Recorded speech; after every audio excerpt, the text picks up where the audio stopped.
ஈரானின் புதிய ராணுவ திறன்கள். புரட்சிகர காவல் படை விடுத்த கடும் எச்சரிக்கை. முற்றுகையின் முதல் நாளில் ஈரானிய துறைமுகங்களுக்கு அருகில் நடமாடிய சில கப்பல்கள். பேச்சுவார்த்தைகளை தொடர ஈரான் தயார், பெசஸ்கியன் அறிவிப்பு. மத்திய கிழக்கில் உருவாகும் புதிய ராணுவ கூட்டணி. சவுதியில் நிலை கொண்டுள்ள 13,000 பாகிஸ்தான் துருப்புக்கள். அமெரிக்காவின் தடைகளை தகர்த்து புறப்பட்டு சீன கப்பல். வரி விதித்தால் பயங்கரமான பதிலடி கொடுப்போம், அமெரிக்காவிற்கு சீனாவின் நேரடி எச்சரிக்கை. பந்து இப்போது ஈரானிடம். பேச்சுவார்த்தை முறிந்ததன் உண்மை காரணத்தை உடைத்த அமெரிக்க துணை அதிபர். அடுத்த 48 மணி நேரத்தில் மாபெரும் சம்பவம் நடக்கப் போகிறது. பாகிஸ்தானை நோக்கி திரும்பிய அமெரிக்கா. ஈரானின் அணுவாயுத அச்சுறுத்தல் குறித்து பாப்பாண்டவருக்கு தெரியாது.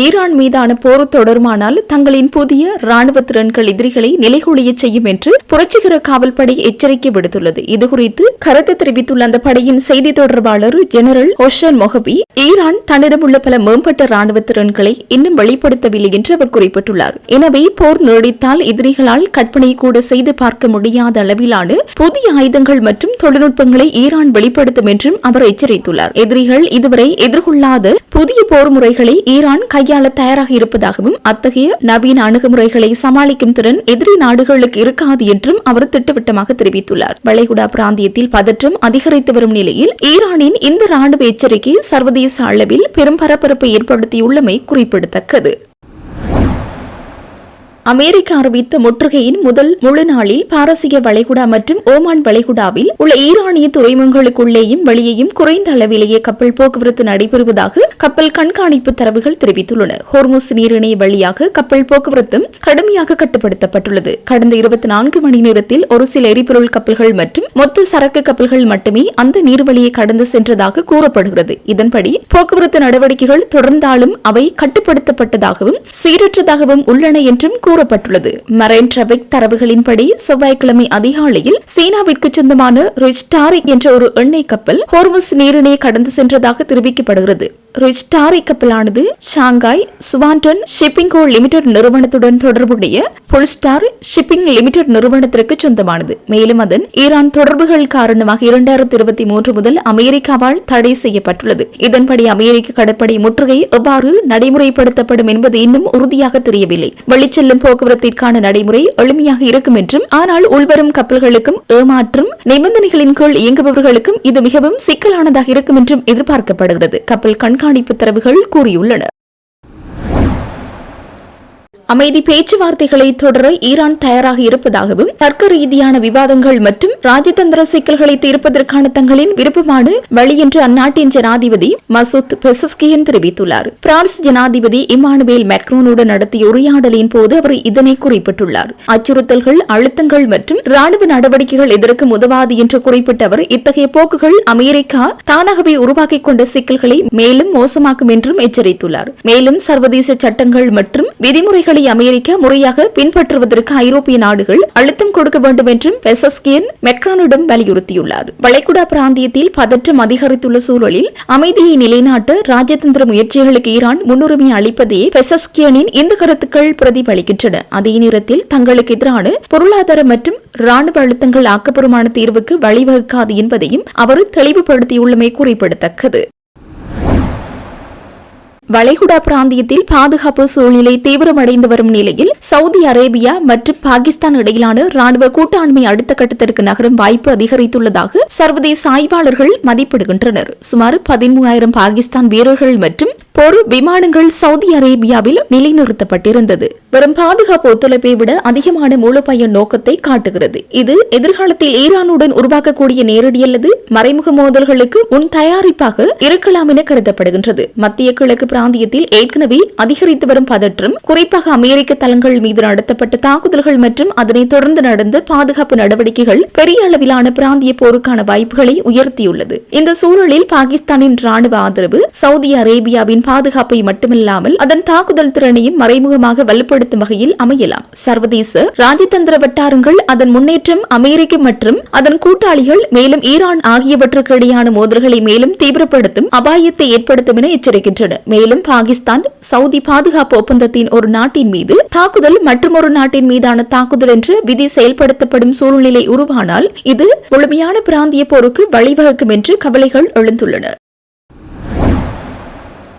அமெரிக்காவின் கடும் தடையை மீறி பொருளாதார தடை விதிக்கப்பட்ட சீன எண்ணெய் கப்பல் ஒன்று ஹோர்முஸ் நீரிணையை கடந்துள்ளதாக சர்வதேச ஊடகங்கள் தெரிவிக்கின்றன. ரிச்டார் என்ற அந்த சீன கப்பல் அமெரிக்கா விதித்த முற்றுகைக்கு பிறகு இந்த நீரிணையை கடந்து வளைகுடா பகுதியிலிருந்து வெளியேறிய முதல் கப்பல் இது என்று குறிப்பிடப்பட்டுள்ளது. ஈரானுடன் வர்த்தக தொடர்பில் இருந்ததாக இந்த கப்பல் மற்றும் அதன் உரிமையாளரான ஷாங்காய் சுவான்ட்ரோன் ஷிப்பிங் நிறுவனம் மீது ஏற்கனவே அமெரிக்கா தடை விதித்திருந்தது. இறுதியாக ஐக்கிய அரபு அமீரகத்தின் ஹம்ரியா துறைமுகத்தில் சரக்குகள் ஏற்றிக்கொண்ட இந்த கப்பல் தற்போது தடையை மீறி பயணத்தை தொடர்வதாக கூறப்படுகிறது. இதேபோல் அமெரிக்காவின் தடையில் உள்ள மற்றொரு கப்பலான முரளிகிஷன் இன்று ஹோர்முஸ் நீரிணைக்குள் நுழைந்துள்ளதாகவும் அது ஏப்ரல் 16 அன்று ஈராக்கில் கச்சா எண்ணெய் ஏற்ற வாய்ப்புள்ளதாகவும் செய்திகள் தெரிவிக்கின்றன. முன்னர் MKM என்று அழைக்கப்பட்ட இந்த கப்பல் கடந்த காலங்களில் ரஷ்யா மற்றும் ஈரானிய எண்ணெயை கொண்டு சென்றதாக கூறப்படுகிறது. பாகிஸ்தானில் நடைபெற்ற பேச்சுவார்த்தைகள் தோல்வியடைந்ததை தொடர்ந்து ஈரானிய துறைமுகங்களுக்கு செல்லும் மற்றும் அங்கிருந்து வரும் கப்பல்களை வழிமறைக்க அமெரிக்க கடற்படைக்கு ஜனாதிபதி டொனால்ட் ட்ரம்ப் உத்தரவிட்டுள்ள நிலையில் இந்த சீன கப்பல்களின் நகர்வு சர்வதேச அளவில் பெரும் கவனத்தை பெற்றுள்ளது. ஈரானுக்கு சீனா ராணுவ உதவி வழங்குவதாக வெளியாகும் செய்திகளை திட்டவட்டமாக மறுத்துள்ள சீனா, இதன் அடிப்படையில் அமெரிக்கா தங்கள் மீது புதிய வரிகளை விதித்தால் அமெரிக்கா அதிரடியான பதிலடிகளை சந்திக்கும் என பகிரங்கமாக எச்சரித்துள்ளது. அமெரிக்கா எங்கள் மீது புதிய வரிகளை விதிக்கும் திட்டத்தை முன்னெடுத்தால் சீனா கைகட்டி வேடிக்கை பார்க்காது, நாங்களும் உடனடியாக பதிலடி நடவடிக்கைகளை எடுப்போம் என சீன வெளியுறவுத்துறை செய்தி தொடர்பாளர் எக்ஸ் தளத்தில் அமெரிக்காவை கடுமையாக எச்சரித்துள்ளார். ஈரானுக்கு சீனா ராணுவ ஆதரவு மற்றும் ஆயுதங்களை வழங்குவதாக கூறி ஊடகங்கள் வெளியாகும் செய்திகள் அனைத்தும் முற்றிலும் ஒட்டுக்கட்டப்பட்டவை என சீனா திட்டவட்டமாக மறுத்துள்ளது. பொய் செய்திகளை வைத்து அமெரிக்கா அரசியல் செய்வதாக சீனா குற்றம் சாட்டியுள்ளது. ராணுவ பொருட்களை ஏற்றுமதி செய்வதில் சீனா எப்போதுமே விவேகத்துடனும் மிகவும் பொறுப்புடனும் செயல்பட்டு வருகின்றது. சீனாவின் உள்நாட்டு சட்டங்கள் மற்றும் சர்வதேச கடமைகளுக்கு உட்பட்டே இதற்கான கடுமையான கட்டுப்பாடுகள் பின்பற்றப்படுகின்றன என சீனா தனது நிலைப்பாட்டை தெளிவுபடுத்தியுள்ளது. அமெரிக்க உளவுத்துறை சீனா மீது சந்தேகம் கொள்ள அதை காரணமாக வைத்து அதிபர் ட்ரம்ப் சீனா மீது பொருளாதார போரை தொடங்க பார்க்கின்றார். ஆனால் எங்கள் மீது கைவிட்டால் அமெரிக்க பொருளாதாரத்திற்கு மாபெரும் பதிலடி கொடுப்போம் என சீனா நேரடியாக மிரட்டியுள்ளதால் ஈரானிய போர் இப்போது அமெரிக்க சீன வர்த்தக போராகவும் உருவெடுக்கும் உச்சக்கட்ட அபாயம் எழுந்துள்ளது. இஸ்லாமாபாத்தில் 21 மணி நேரமாக நடந்து அமைதி பேச்சுவார்த்தையின் திடீரென முறிந்தது என்பதற்கான உண்மை காரணங்களை அமெரிக்க துணை ஜனாதிபதி JD வான்ஸ் தற்போது பகிரங்கமாக உடைத்துள்ளார். அடுத்த கட்ட பேச்சுவார்த்தை நடக்குமா என்பது இனி ஈரானின் கைகளில் தான் உள்ளது. அவர்கள் அணு ஆயுதங்களை உருவாக்க மாட்டோம் என்று இறுதியான மற்றும் உறுதியான வாக்குறுதியை அளிக்க முன்வந்தால் மட்டுமே இனி பேச்சுவார்த்தை சாத்தியம் என அவர் திட்டவட்டமாக கூறியுள்ளார். பாகிஸ்தானுக்கு வந்த ஈரானிய பிரதிநிதிகள் குழு ஒரு இறுதி ஒப்பந்தத்தில் கையெழுத்திடும் அதிகாரத்தில் இல்லை என்பதை நாங்கள் கண்டுகொண்டோம். அவர்கள் மீண்டும் தெஹ்ரானுக்கு சென்று ஈரானின் உச்ச தலைவரிடமோ அல்லது வேறு ஒருவரிடமோ ஒப்புதல் பெற வேண்டியிருந்தது. அதனாலேயே நாங்கள் அங்கிருந்து வெளியேறினோம் என வான்ஸ் விளக்கம் அளித்துள்ளார். ஈரான் வசமுள்ள செறிவூட்டப்பட்ட யுரேனியத்தை அகற்றுவதில் ஈரான் எங்கள் நிபந்தனைகளுக்கு சற்று இறங்கி வந்தது உண்மைதான். சில நல்ல அறிகுறிகள் தெரிந்தாலும் ஒரு இறுதி முடிவை எட்டும் அளவிற்கு அது போதுமானதாக இல்லை என அவர் குறிப்பிட்டுள்ளார். ஈரான் இந்த அணு ஆயுத விவகாரத்தில் தனது பிடிவாதத்தை விட்டுவிட்டு அடுத்த அடியை எடுத்து வைத்தால் இரு நாடுகளுக்கும் இடையிலான ஒரு மாபெரும் ஒப்பந்தம் காத்திருக்கிறது என்பதை அவர் உறுதியளித்துள்ளார். பேச்சுவார்த்தைக்கு நாங்கள் தயார், ஆனால் அணு ஆயுதங்களை தர முடிவெடுக்க வேண்டியது ஈரான் தான் என அமெரிக்கா பந்தை ஈரானின் பக்கம் திருப்பியுள்ளது. ஆனால் கடல் முற்றுகையை தீவிரப்படுத்திக் கொண்டே மறுபுறம் ஒப்பந்தம் பேச அழைப்பது ஈரானை முழுமையாக சரணடைய வைக்கும் அமெரிக்காவின் மாபெரும் தந்திரமாகவே பார்க்கப்படுகின்றது.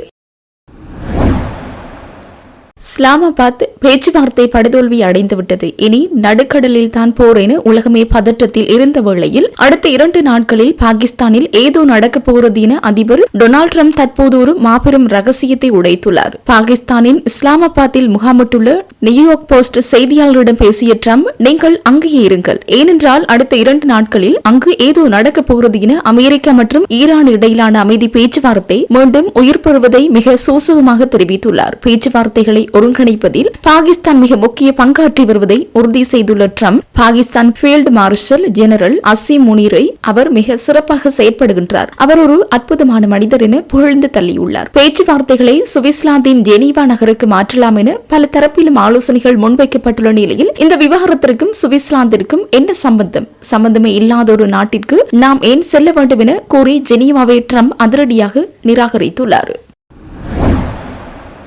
ஈரானின் அணுவாயுத அச்சுறுத்தல் குறித்து பாப்பாண்டவருக்கு எதுவும் தெரியாது என அமெரிக்க ஜனாதிபதி டொனால்டு ட்ரம்ப் தெரிவித்துள்ளார். ஈரான் மீதான போர் மற்றும் அணுவாயுத அச்சுறுத்தல் தொடர்பாக பாப்பாண்டவர் 14ஆம் லியோ வழங்கிய கருத்துக்களை ட்ரம்ப் கடுமையாக விமர்சித்துள்ளார். இத்தாலிய நாளிதழ் ஒன்றுக்கு அளித்த நேர்காணலில் பாப்பாண்டவருக்கு தற்போதைய நிலவரம் குறித்து எதுவும் தெரியாது என்றும் போரை பற்றி அவர் பேசக்கூடாது என்றும் ட்ரம்ப் குறிப்பிட்டார். மேலும் ஈரானின் அணுவாயுத அச்சுறுத்தலின் தீவிரவாதத்தை அவர் புரிந்து கொள்ளவில்லை என்றும் ட்ரம்ப் சாடினார். இந்த விவாதத்தில் பாப்பாண்டவர் ஆதரவாக பேசிய இத்தாலிய பிரதமர் ஜார்ஜியோ மெலோனியாவையும் ட்ரம்ப் விமர்சித்துள்ளார். பாப்பாண்டவர் குறித்து ட்ரம்பின் விமர்சனங்கள் ஏற்றுக்கொள்ள முடியாதவை என மெலோனி கூறியதற்கு பதிலடி கொடுத்த ட்ரம்ப், மெலோனி தான் ஏற்றுக்கொள்ள முடியாதவர், ஈரானிடம் அணுவாயுதம் இருந்தால் அவர்கள் அடுத்த 2 நிமிடங்களில் இத்தாலியை தகர்த்து விடுவார்கள் என்பதை அவர் உணரவில்லை என்று விமர்சித்தார். முன்பு மெலோனியாவை துணிச்சலானவர் என்று பாராட்டிய ட்ரம்ப் தற்போது அவர் மீது அதிருப்தி அடைந்துள்ளதாகவும் ஈரானுடனான போரில் இத்தாலி போதிய ஆதரவு அளிக்கவில்லை என்றும் வருத்தம் தெரிவித்தார். தன்னை பற்றிய ட்ரம்பின் விமர்சனங்களுக்கு பதிலளித்த பிரதமர் மெலோனி, நட்பு நாடுகளாகவும் மூலோபாய பங்குதாரர்களாக இருந்தாலும் கருத்து வேறுபாடுகள் ஏற்படும் போது அதனை சுட்டிக்காட்டும் தைரியம் இருக்க வேண்டும் என்று தெரிவித்தார். இது ஐரோப்பா, அமெரிக்கா மற்றும் ஒட்டுமொத்த மேற்கத்திய நாடுகளின் நலனுக்காகவே அவர் குறிப்பிட்டுள்ளார்.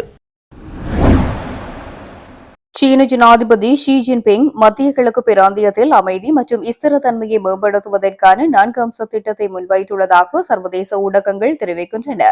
அபுதாபி இளவரசர் முகமது பின் சயீதுடனான சந்திப்பின் போது அவர் இந்த திட்டத்தை பகிர்ந்து கொண்டதாக தெரிவிக்கப்படுகின்றது. அமைதியான சகவாழ்வு, தேசிய இறைமையாண்மை மற்றும் சர்வதேச சட்ட விதிமுறைகளின் அவசியத்தை அதில் சீன ஜனாதிபதி வலியுறுத்தியுள்ளதாக கூறப்படுகின்றது. அதன்போது மத்திய கிழக்கில் உள்ள வளைகுடா நாடுகளின் இறையாண்மை, பாதுகாப்பு மற்றும் பிராந்திய ஒருமைப்பாடு ஆகியவை உண்மையான மனதுடன் மதிக்கப்பட வேண்டும் என தெரிவித்துள்ள அவர், பாதுகாப்பு மற்றும் வளர்ச்சியை ஒருங்கிணைக்க வேண்டியதன் முக்கியத்துவத்தையும் சுட்டிக்காட்டியுள்ளார். இதேவேளை வளைகுடா பகுதியில் நிலவும் தற்போதைய பதற்றங்களுக்கு மத்தியில் நாடுகளின் எல்லை பாதுகாப்பிலும் தன்னாட்சியிலும் வெளிநாடுகள் தலையிடக்கூடாது என்று சீன ஜனாதிபதியின் இந்த கருத்து சர்வதேச அரசியலில் முக்கியத்துவம் பெறுவதாக நிபுணர்கள் தெரிவிக்கின்றனர். அமெரிக்க விமானப்படைக்கு சொந்தமான KC 135 ரக எரிபொருள் நிரப்பும் விமானம் ஒன்று அதன் உடலில் ஏராளமான சிதறல் சேதங்களுடன் பிரித்தானியாவில் தரையிறங்கியுள்ளது. ஓஹியோ தேசிய காவல்படைக்கு சொந்தமான இந்த 4 என்ஜின் கொண்ட விமானம் லண்டனுக்கு வடக்கே உள்ள ரெஃப் மில்டன் ஹால் விமான தளத்தில் தரையிறங்கிய போது எடுக்கப்பட்ட காணொலியில் அதன் உடல் முழுவதும் ஏராளமான ஒட்டுவேலைகள் நடந்திருப்பது தெரியவந்துள்ளது. கடந்த மாதம் சவுதி அரேபியாவில் உள்ள இளவரசர் சுல்தான் விமான தளத்தின் மீது ஈரான் நடத்திய ஏவுகணை தாக்குதலின் போது இந்த விமானம் அங்கு தரைத்தளத்தில் இருந்திருக்கலாம் என ஆய்வாளர்கள் கருதுகின்றனர். அந்த தாக்குதலில் ஏற்கனவே அமெரிக்காவின் E-3 AWACS விமானம் ஒன்று அளிக்கப்பட்ட நிலையில் இந்த KC 135 விமானமும் அதன் அருகாமையில் இருந்து சேதமடைந்திருக்க வாய்ப்புள்ளதாக கூறப்படுகின்றது. இந்த ஒட்டுவேலைகள் வெடிகுண்டு சிதறல்களால் ஏற்பட்ட ஓட்டைகளை மறைக்கவே செய்யப்பட்டுள்ளன என்று பாதுகாப்புத்துறை ஆய்வாளர்கள் உறுதிபட தெரிவிக்கின்றனர். இதன்படி பிரித்தானியாவில் குறித்த விமானம் தரையிறங்கிய மேற்படி விமான தளம் அமெரிக்காவின் 100வது ரீஃபுயலிங் விமானத்தின் மையம் என்று தெரிய வருகின்றது. இந்நிலையில் சம்பந்தப்பட்ட விமானத்தில் மேலதிக திருத்தப் பணிகளை மேற்கொள்வதற்காக அங்கு தரையிறக்கப்பட்டிருக்கலாம் என கருதப்படுகின்றது.